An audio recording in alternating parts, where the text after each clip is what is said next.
How to change phone number in Yahoo Mail. Changing your phone number in Yahoo Mail is straightforward process and here is how to do it. Firstly, open your web browser and go to the Yahoo Mail official website and make sure you enter your email address and password to log in.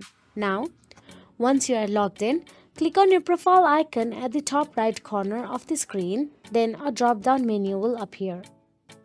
Now there you can see manage your Yahoo account or manage your account option available.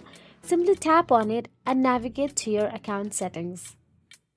Now once inside the account settings, simply tap on the security option available on the top. Now once inside the security, simply scroll down and there you can see phone number option available. So here you can locate your current phone number. And alternatively, you can simply click on add recovery phone number if you want to add a new one. But I don't have any phone number linked on my Yahoo Mail, so I cannot find any on this. But if you have any, then it will be shown like this. All you have to do is tap on the remove option available there and it will be removed. So that is it. If you found this video helpful, please like, share and subscribe, and thank you so much for watching.